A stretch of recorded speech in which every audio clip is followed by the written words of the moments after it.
ഇത് മാസ് മോട്ടോഴ്സിൽ നിന്നാണ് Honda Activa 4G നമ്മൾ വർക്കിന് കയറ്റിയിട്ടുണ്ട്. നമുക്കിപ്പോൾ വണ്ടി വർക്കിൽ കയറിയാണ് കിലോമീറ്റർ 27,567 കിലോമീറ്റർ. 27,567 വർക്കിന് കയറ്റിയാണ്. പറഞ്ഞിരിക്കുന്ന കംപ്ലയിൻറ്റ് വെച്ചാൽ പ്ലഗ് മാറാൻ പറഞ്ഞിട്ടുണ്ട്. അതേപോലെ general service, engine oil check ചെയ്തിട്ട് മാറ്റാം, വാട്ടർ സർവീസ് ചെയ്യുക. ഇത്രയാണ് മെയിനായിട്ട് പറഞ്ഞേക്കണം വർക്ക് കേട്ടോ. അപ്പോൾ നമ്മൾ വണ്ടി ഓടിച്ചു നോക്കുമ്പോൾ നമുക്കൊരു പോരായ്മയായിട്ട് തോന്നിയത് ബ്രേക്കിൻ്റെ കംപ്ലയിൻ്റാണ്. ബ്രേക്ക് കംഫർട്ടല്ല, ഒരു ചതഞ്ഞ രീതിയിലുള്ള ബ്രേക്ക് വണ്ടിക്ക് കിട്ടിയായിരുന്നു. പിന്നെ ഓടിച്ച് നോക്കുമ്പോൾ വേറെ പ്രശ്നങ്ങൾ തോന്നിയിട്ടൊന്നുമില്ല. പക്ഷേ റെഗുലർ സർവീസുമായി ബന്ധപ്പെട്ട് നമ്മൾ അതിന് കയറ്റി ബാക്ക് ബ്രേക്കൊക്കെ ചെക്ക് ചെയ്യാൻ വേണ്ടി അയച്ചിട്ടുണ്ട്. ബ്രേക്ക് ലൈനർ നമുക്ക് ഇതുമ്പോൾ കിടക്കുന്നത് കമ്പനി ലൈനറാണ്, ഹോണ്ടയുടെ ഒറിജിനൽ ലൈനർ തന്നെ കിടക്കണം കേട്ടോ, പുതിയ ലൈനറാണ്. ഇപ്പോൾ ബ്രേക്കിൻ്റെ ക്യാമൊക്കെ ഒന്ന് അഴിച്ച് ഗ്രീസ് ചെയ്ത് റീസെറ്റ് ചെയ്താൽ മതി. അതേപോലെ ബാക്ക് വീൽ പിടിപ്പിക്കുന്നത് ഈ ഒരു ഷാഫ്റ്റും വേണം. അതിൻ്റെ ബെയറിങ്ങിൻ്റെ ഒക്കെ പ്ലേ നമ്മൾ ചെക്ക് ചെയ്ത് വേറെ കംപ്ലയിൻ്റ് ഒന്നുമില്ല. ടയറായാലും അത്യാവശ്യം ഉപയോഗിക്കാനുണ്ട്, വലിയ പഴക്കമില്ലാത്ത ടയറാണ്. ഹബിൻ്റെ ഭാഗത്തായാലും വേറെ പറയത്തക്ക കംപ്ലയിൻ്റ് ഒന്നുമില്ല കേട്ടോ. പിന്നെ ഗിയർ ഓയിൽ നോക്കി നല്ല ഓയിലാണ് കിടക്കണേ. എയർ ഫിൽറ്റർ നമ്മൾ ചെക്ക് ചെയ്യാനൊക്കെ ആയിട്ട് അയച്ചാണ്. കമ്പനി ഫിൽറ്റർ കിടക്കണേ, കുറച്ച് പൊടിയൊക്കെ ഉണ്ട്, അത് നമുക്ക് തുടച്ച് ക്ലീൻ ചെയ്ത് നമുക്ക് റീസെറ്റ് ആക്കാം. അതേപോലെ തന്നെ CVT ക്ലച്ചിൻ്റെ ഭാഗം നമ്മൾ അഴിച്ചിട്ടുണ്ട്. അതിൻ്റെ ഓരോ ഭാഗങ്ങളും നമ്മൾ ചെക്ക് ചെയ്യേണ്ടതായിട്ടുണ്ട്. ഗ്രീസിങ് ആവശ്യമായിട്ട് വന്നിട്ടുണ്ടെങ്കിൽ ഗ്രീസ് ചെയ്യണം, അതിനൊക്കെ വേണ്ടിയിട്ടാണ് കേട്ടോ അപ്പോൾ നമ്മൾ അഴിച്ചേക്കണത്. അതിൻ്റെ ബെൽറ്റ് നോക്കുമ്പോൾ കമ്പനി ബെൽറ്റ് അതുമ്പോൾ കിടക്കണേ, ഹോണ്ടയുടെ ഒറിജിനൽ ബെൽറ്റ് തന്നെയാണ്. അതിൻ്റെ ഈ സെൻറ്റർ ഭാഗം നോക്കുമ്പോൾ ചെറിയൊരു പൊട്ടൽ പോലെയൊക്കെ തുടങ്ങിയിട്ടുണ്ട്, ആരംഭമാണ്. കമ്പനി ബെൽറ്റ് ആയതുകൊണ്ട് തന്നെ ഇത് കിടന്ന് ഓടിക്കോളും, കുഴപ്പമില്ല. നമുക്ക് അടുത്ത സർവീസിൽ മാറ്റിയാലും മതി. അടുത്ത സർവീസ് എന്ന് പറയുന്നത് 4 മാസം അല്ലെങ്കിൽ 3000 കിലോമീറ്റർ. അപ്പോൾ 4 മാസം കൂട്ടിയാൽ മതി, കിലോമീറ്റർ നോക്കണമെന്നില്ല, 4 മാസത്തിലെ കണക്ക് കൂട്ടിയാൽ നോക്കാം. അപ്പോൾ എന്തെങ്കിലും കിടന്ന് ഓടിക്കോളും. ഏകദേശം ഒരു 3000-4000 കിലോമീറ്റർ മുകളിൽ ഓടിക്കാതിരിക്കുക. പിന്നെ നമുക്ക് ക്ലച്ചിനകത്ത് ബാക്കിയത്തെ ഭാഗങ്ങൾ നമ്മൾ ചെക്ക് ചെയ്ത് വേരിയേറ്റർ ബോഡി, ബോസ് ഡ്രൈവ് കാര്യങ്ങളൊക്കെ നോക്കി വേറെ കുഴപ്പമൊന്നുമില്ല. ബെൻഡെക്സ് ഒക്കെ നോക്കി കുഴപ്പമൊന്നുമില്ല. ക്ലച്ച് യൂണിറ്റിൻ്റെ ഭാഗത്തേക്ക് വരുമ്പോഴത്തേക്കും ഇവിടെ തുരുമ്പ് ഇട്ട് തുടങ്ങിയിട്ടുണ്ട്. അപ്പോൾ അതൊന്ന് അഴിച്ച് ഗ്രീസ് ചെയ്ത് റീസെറ്റ് ആക്കാം. ക്ലച്ച് ഷൂ ഒക്കെ അത്യാവശ്യം കുഴപ്പമൊന്നുമില്ല കേട്ടോ. അപ്പോൾ ക്ലച്ചിനകത്ത് വേറെ പറയത്തക്ക കംപ്ലയിൻ്റ് എന്ന് പറയാനില്ല. ബെൽറ്റ് നമുക്ക് പൊട്ടൽ തുടങ്ങിയിട്ടുണ്ട്, ആരംഭമാണ്. പക്ഷേ അത് ഉപയോഗിക്കുന്നതിന് കുഴപ്പമില്ല, അടുത്ത സർവീസിലായാലും നോക്കിയിട്ട് മാറ്റിയാൽ മതി.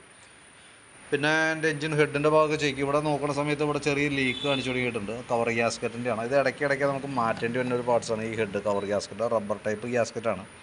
അപ്പോൾ ആ ഭാഗത്താണ് ഡാമേജ് വന്നേക്കുന്നത് കേട്ടോ. അപ്പോൾ അത് നമുക്കൊന്ന് അഴിച്ച് ക്ലിയർ ചെയ്തിടാം. പിന്നെ ചോക്കിൻ്റെ കേബിൾ നമ്മൾ ചെക്ക് ചെയ്യുമ്പോൾ ചോക്ക് കേബിൾ ഫുൾ ടൈറ്റ് ആയിട്ടിരിക്കുക. ഇത് ചോക്ക് കേബിൾ നമ്മൾ മാറ്റി എന്തെങ്കിലും പുതിയതിടണം. മാറ്റിയിട്ടാലും നമ്മൾ ശ്രദ്ധിക്കേണ്ട കേസ് എന്ന് പറഞ്ഞാൽ ചോക്ക് കേബിൾ എപ്പോഴും രാവിലെയൊക്കെ സ്റ്റാർട്ട് ചെയ്യുമ്പോൾ ചോക്ക് ഉപയോഗിച്ച് സ്റ്റാർട്ട് ചെയ്യാനായിട്ട് ശ്രദ്ധിക്കുക. കാരണം വണ്ടി പെട്ടെന്ന് സ്റ്റാർട്ടാവും, ബാറ്ററിക്ക് നല്ലതാണ്. പെട്ടെന്ന് ബാറ്ററി ലോഡ് എടുക്കില്ല, വണ്ടി പെട്ടെന്ന് സ്റ്റാർട്ട് ആവണതുകൊണ്ട് തന്നെ ബാറ്ററിയൊക്കെ കുറച്ച് നാൾ കൂടി കൂടുതൽ നമുക്ക് ഉപയോഗിക്കാൻ കിട്ടും. തന്നെയല്ല, ഇപ്പോൾ പുതിയ കേബിൾ ഇട്ടാലും നമ്മൾ ഉപയോഗിച്ചില്ല എന്നുണ്ടെങ്കിൽ കേബിൾ അതേപോലെ തന്നെ ഇരുന്ന് ടൈറ്റായി പോകും കേട്ടോ. അപ്പോൾ അതൊന്ന് ശ്രദ്ധിച്ചേക്കാം. എന്തായാലും ഇപ്പോൾ കേബിൾ നമുക്ക് മാറ്റിയിടണം, കാരണം ഔട്ടർ വലിച്ചിൽ വന്നിട്ട് ചോക്ക് അല്പം വലിഞ്ഞു തുടങ്ങിയിട്ടുണ്ട് കേട്ടോ. അപ്പോൾ അതുകൊണ്ട് തന്നെ നമുക്കത് മാറ്റേണ്ടി വരും. പിന്നെ ആക്സിലേറ്റർ കേബിൾ നോക്കി വേറെ ടൈറ്റോ കാര്യങ്ങളൊന്നും പ്രത്യക്ഷത്തിൽ കാണുന്നില്ല. പിന്നെ കാർബറേറ്ററുമായി ബന്ധപ്പെട്ട് പ്രത്യേകിച്ച് കംപ്ലയിൻറ്റുകളൊന്നും നമ്മൾ ഓടിച്ച് നോക്കുമ്പോൾ തോന്നണില്ല. കാരണം ഞാൻ ഇപ്പോഴത്തെ വണ്ടികളുടെ പ്രത്യേകത എന്ന് വെച്ചാൽ ഇപ്പോൾ കാർബറേറ്റർ മോഡൽ വണ്ടി, അതായത് 2023 മോഡലിന് മുമ്പുള്ള വണ്ടികൾ, 23 മുമ്പുള്ള വണ്ടികൾ എല്ലാം തന്നെ കാർബറേറ്റർ മോഡലാണ്. അതിനൊക്കെ ഇപ്പോൾ നിലവിൽ ഒന്നോലോ ഓവർഫ്ലോൻ്റെ കംപ്ലയിൻറ്റ്, മിസ്സിങ് സ്റ്റാർട്ടിങ് കംപ്ലയിൻറ്റ്, ഇതൊക്കെ ഈ കംപ്ലയിൻറ്റ് ഇപ്പോൾ കോമൺ ആയിട്ട് വന്നിട്ടുണ്ട്. കാരണം അത് നമ്മുടെ ഇപ്പോഴത്തെ ഉപയോഗിക്കുന്ന പെട്രോളുമായി ബന്ധപ്പെട്ട് വന്ന കംപ്ലയിൻ്റാണ്. നമ്മുടെ ഈ വണ്ടി ഓടിച്ചു നോക്കി പ്രത്യക്ഷത്തിൽ നമുക്ക് ഇതുവരെ നിലവിൽ ആ കംപ്ലയിൻ്റ് ഇല്ല. ഇപ്പം നാടുകളിലേക്ക് വന്നുകൂടായികയില്ല. പക്ഷേ ഇപ്പോഴത്തെ കണ്ടീഷനിൽ നമ്മൾ ഓടിച്ചു നോക്കുമ്പോൾ പ്രശ്നങ്ങളൊന്നും കാണുന്നില്ല കേട്ടോ. തന്നെയല്ല, നമുക്ക് ജനറൽ സർവീസിൽ കാർബറേറ്റർ ക്ലീനിങ് വരുന്നില്ല, അത് അഡീഷണൽ വന്ന പുറക്കാണ്.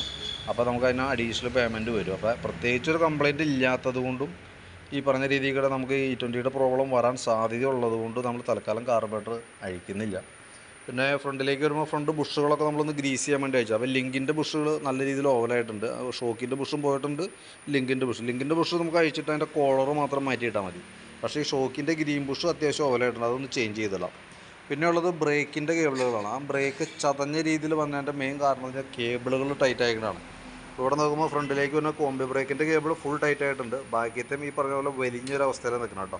അപ്പോൾ ബ്രേക്ക് ക്ലിയർ ആവണമെന്നുണ്ടെങ്കിൽ നമുക്ക് ഫ്രണ്ടിലേക്ക് വരുന്ന 2 കേബിൾ മാറ്റിയിടണം, ബാക്കിലേക്ക് പോകുന്ന ഒരു കേബിൾ. ആ 3 കേബിളുകളാണ് ബ്രേക്കുമായി ബന്ധപ്പെട്ട് വരാം. ആ കേബിളുകൾ മാറ്റി സെറ്റ് ചെയ്ത് കഴിഞ്ഞാൽ ബ്രേക്ക് ക്ലിയർ ആയിക്കോളും.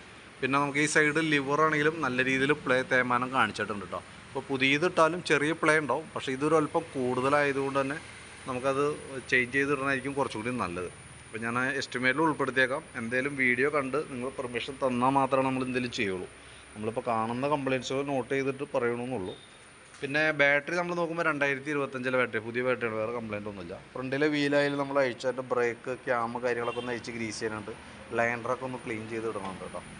പിന്നെ ഈ സൈഡിലേക്ക് വരുമ്പോഴത്തേക്കും പ്ലഗ് മാറ്റിയിടാനാണ് പറഞ്ഞത്. പക്ഷേ നമ്മൾ നോക്കുമ്പോൾ പുതിയ പ്ലഗ് കിടക്കണത് കേട്ടോ, വേറെ പ്രത്യേകിച്ച് കംപ്ലയിൻ്റ് ഒന്നുമില്ല. ആക്റ്റീവേഡൻ്റെ പ്ലഗ്ഗാണ് കിടക്കണത്. ജസ്റ്റ് ക്ലീൻ ചെയ്തിട്ടാലും മതി, വേറെ പ്രോബ്ലം ഒന്നും കാണുന്നില്ല. സെക്കൻഡ് ഫിൽറ്റർ യൂണിറ്റ് തന്നെ ക്ലീൻ ചെയ്തിടാം. എഞ്ചിൻ ഓയിൽ നമ്മൾ നോക്കുമ്പോൾ നല്ല ഓയിലാണ് കാണുന്നത് കേട്ടോ, പുതിയ ഓയിലായിട്ടാണ് കാണുന്നത്.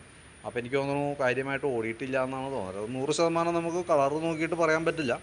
ഏകദേശം ഒരു 3000 കിലോമീറ്റർ ഓടിയിട്ടുണ്ടെന്ന് തോന്നുകയാണെങ്കിൽ നമുക്കത് മാറ്റി കളയണമായിരിക്കും നല്ലത്. അതല്ലാന്നുണ്ടെങ്കിൽ നമുക്കിപ്പോൾ പൊടിക്ക് ലെവൽ കുറവുണ്ട്, അത് മാത്രം ഒന്ന് ടോപ്പ് ചെയ്തിട്ട് നമുക്ക് ഉപയോഗിക്കാം. തീരെ മോശാവസ്ഥയിലേക്ക് കളറ് മാറിയിട്ടില്ല കേട്ടോ. കളർ നോക്കിയിട്ട് 100% പറയാൻ പറ്റില്ല, എന്നാൽ പോലും കാഴ്ചയിൽ നമുക്ക് വലിയ തെറ്റ് തോന്നണില്ല. അപ്പോൾ ഞാൻ അതിൻ്റെ ഒരു ഏകദേശം ഒരു എസ്റ്റിമേറ്റ് ആക്കിയിട്ട് ഡീറ്റെയിൽസ് വാട്സപ്പിലേക്ക് ഇടാം. അപ്പോൾ വീഡിയോ കണ്ടതിന് ശേഷം നോക്കിയിട്ട് റിപ്ലൈ ഇടണം. നമുക്ക് ജനറൽ സർവീസിന് പുറമെ ബ്രേക്കിൻ്റെ കേബിളുകൾ മാറുമ്പോൾ നമുക്ക് അഡീഷണൽ കുറേ സമയം കൂടി നമുക്ക് വേണ്ടി വരും. അപ്പോൾ അത് ലേബർ ചാർജിനകത്ത് ചെറുതായിട്ട് റിഫ്ലക്റ്റ് ആവും. അപ്പോൾ അതടക്കം ഉൾപ്പെടുത്തി ഡീറ്റെയിൽ ആയിട്ടുള്ള എസ്റ്റിമേറ്റാണ് വാട്സാപ്പിൽ ഇടണേ. വീഡിയോ കണ്ടതിന് ശേഷം നോക്കിയിട്ട് റിപ്ലൈ ഇടാം.